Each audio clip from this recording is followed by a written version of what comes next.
Welcome back, everyone, for another deep dive. Yes, welcome back. And this time we're going to look at We are. phrasal verbs. Yes, those tricky phrasal verbs. So if you are learning English and you want to take your English to the next level, Absolutely. phrasal verbs are absolutely Essential.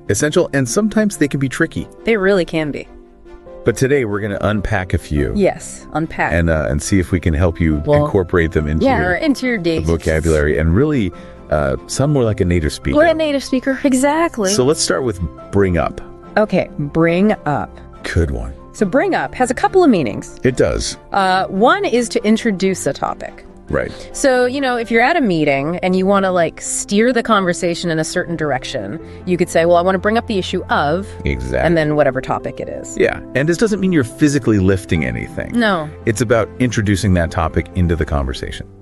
Now, the other meaning of bring up is to raise children. Raise children. So you could say, someone was brought up in a loving home. Right. Or they brought up their children to be polite. Exactly. And notice, it's not just about taking care of them. Right. It's more about... It's about their character and the things that they've learned. The values. The values, exactly. Okay, so that's bring up. That's bring up. Let's move on to come across. Okay, come across. Now this one gives a sense of finding something unexpectedly. Yes, serendipity. Serendipity. Exactly, like you just stumble upon something by chance. Like if you're, walking down the street and you see a dollar bill. Yes, you could say, oh, I came across this dollar bill. Yeah, you wouldn't say, I intentionally came across this dollar bill. No, it has to be by chance. No, it has that element of surprise or randomness. Absolutely. And you hear it a lot when people are talking about finding information. Right, like, oh, I came across this interesting article. That's right. Or I came across this new study or something like that. Exactly, very good.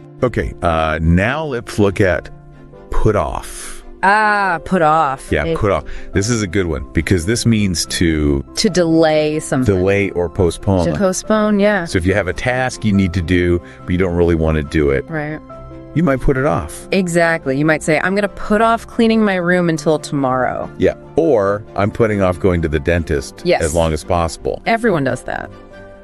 But put off also has another meaning. It does. And that is to... It means to cause someone to dislike something. Yeah. So, for example, if you meet someone and their personality is just... really... Unpleasant, you could say, that person's personality really puts me off. Exactly. You wouldn't want to spend time with them. So just be careful with the context there. Yes, context is everything. Because it could have two different meanings. Absolutely. Okay, now run out of. Okay.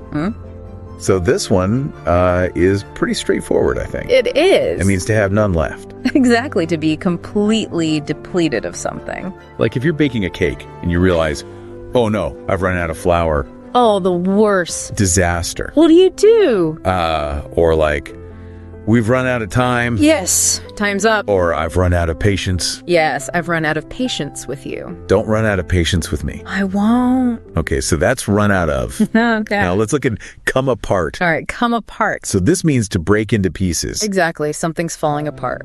Yeah, if you have an old book and the binding's coming apart. Right. Or a button's coming apart from your shirt. Or a button pops off your shirt. Yeah, those are good examples. But this can also be used in a more figurative sense. It can. Right? Like if you have a plan and it's not going well, you could say the plan is coming apart. Exactly. Or a relationship is coming apart. Right. So it just means that the different components are no longer working together. Yeah. Or holding together. Yeah, I like that. Okay, good. So come apart. Come apart. Come down with. Come down with. Okay. Yep. Now this one is usually used with an illness. Yes, it means to become sick. So you could say, I think I'm coming down with a cold. Exactly. Or she came down with the flu. Right. Or even something like a stomach bug. Oh, yeah. It came down with a stomach bug after eating that dodgy food. Oh. Yeah. So it's basically just a way to say that you're getting sick. Yes, and usually it implies that it's something contagious. That's a good point. Yeah, you're catching it from somebody. Okay, so that's come down with. Come down with. Do away with. Okay. Do away with. This is a good one. This means to get rid of something. Yes, to abolish it, to eliminate it. Like if you're cleaning out your closet and you have a bunch of old clothes, you could say, I'm going to do away with all these clothes. I'm going to donate them. Or I'm going to do away with this old furniture. Exactly, and it has a feeling of permanence. Yeah, like you're not just putting it aside, you're getting rid of it for good. You're getting rid of it completely. Yeah, I like that. All right, so do away with. Do away with. And then finally, do over. Do over. Okay. So this means to start again. To redo something. Yes, to try again. Yeah. So if you're, you mess up. You could say, oh, I need a do-over. Yes, give me a do-over. Especially if you're like playing a game. Yeah, or if you're cooking and you burn something. Yeah. Or if you write something and you're like, oh, this is terrible, I need to start over. Just scrap it and do it over. So that's do-over. That's do-over. So there you have just a few examples of phrasal verbs that you can start using. In your everyday conversations. Really take your English to the next level. Yes, and remember, the more you use them, the more natural they will become. So don't be afraid to experiment. Exactly. Have fun with it. And just try them out and see how they work. That's right. And if you make a mistake... Yeah. It's okay. Just do over. Do over, exactly. All right, so we hope this has been helpful. Yes, we hope you've enjoyed this deep dive. Into phrasal verbs. Hey. Okay, so we're back talking about phrasal verbs. Back into the phrasal verb jungle. Yes, exactly. And... these are just a small sample, but they're ones that you'll hear very frequently, so it's really good to get a handle on these. Absolutely. And even if you don't use them actively, just recognizing them when you hear them or read them is really important. Absolutely. For comprehension. Okay, so let's look at another one. Okay. Let's try come apart. Okay, come apart. So come apart is a phrasal verb. It means something is breaking. Right. It's breaking into pieces. Yeah, so it could be something physical. Yes. Like, oh my gosh, my shirt just came apart. Oh no. The seam ripped. Yeah, or your necklace came apart. The clasp broke. Yeah, but it can also be used in a more abstract sense. Like if you have a plan and it's not going well, you could say, oh, the plan is coming apart. Exactly, or a system is coming apart. Yeah, or a relationship is coming apart. Yeah, it suggests that things are not working together anymore. Right, it's like breaking down. Yeah, it's like disintegrating or... falling apart. Yeah. Okay, good one. Okay, now come down with. All right, come down with. Now this one is related to illness. Yes, it means to become sick. So you could say... oh no, I think I'm coming down with something. With a cold. Yeah, with a cold or with the flu. Yeah. Or, food poisoning. Oh, I ate something bad and now I'm coming down with food poisoning. Right. It's a phrasal verb that just means that you're starting to feel sick. Yes, and usually it's something that's contagious. Right, like you caught it from someone. Yeah. Okay, so that's come down with. Now let's try do away with. Now this one is kind of fun because it means to eliminate.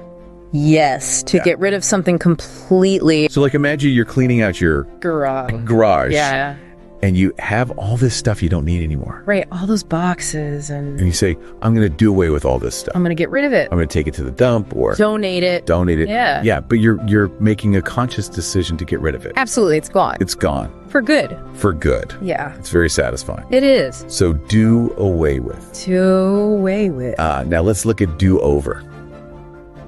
Do over. So this one means to try again, to start over. Yeah, so if you make a mistake, right, you can ask for a do-over. Can I get a do-over? Especially if you're playing a game. Yes, or if you're writing something. Yeah, you just mess it up. You say, oh, can I have a do-over? Exactly. Or if you're, taking a test and you just bomb it. Right. I wish you could have a do-over. Oh, yeah, wouldn't that be nice? Yeah, so that's do-over. Do-over. So there you have it.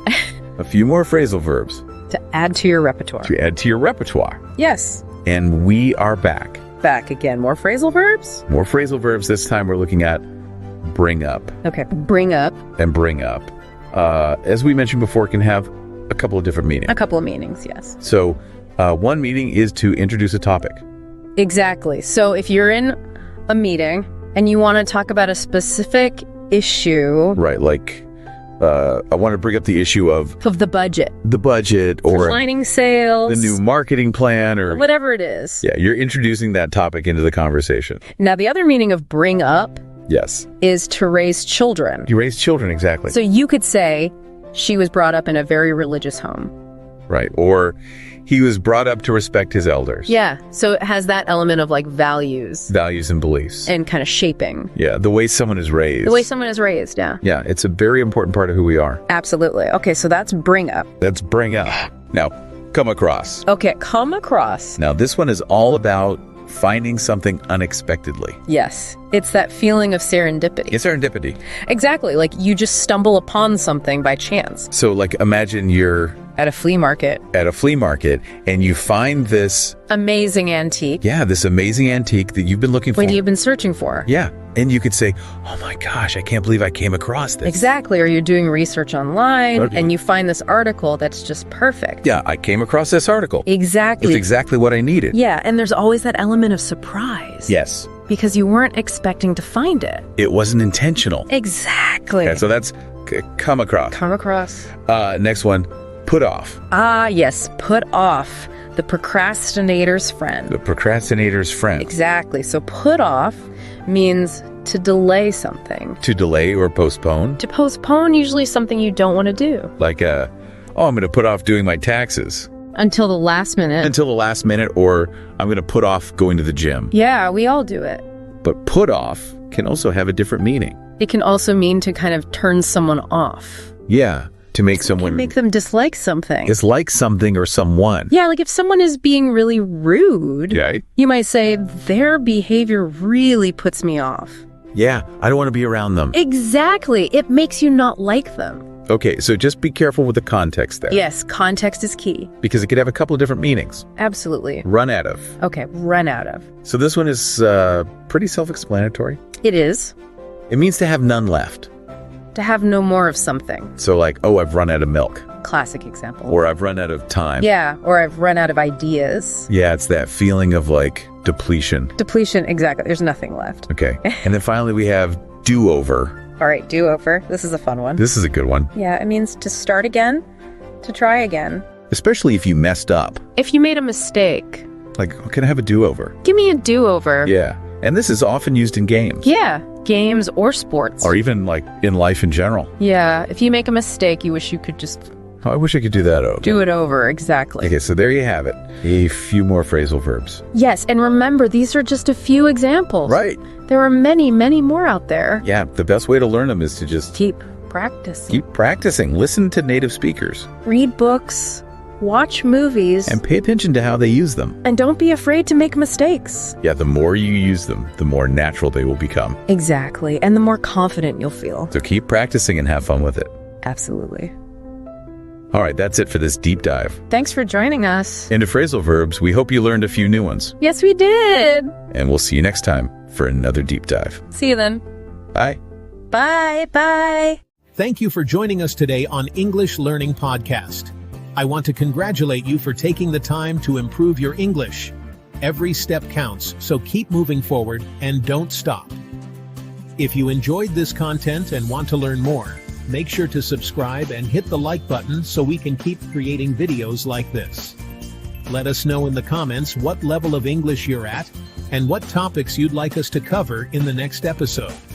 Also, check out the links in the description for additional resources to help you keep advancing. See you in the next video. And remember, English Learning Podcast is here to help you reach your English goals. Keep learning.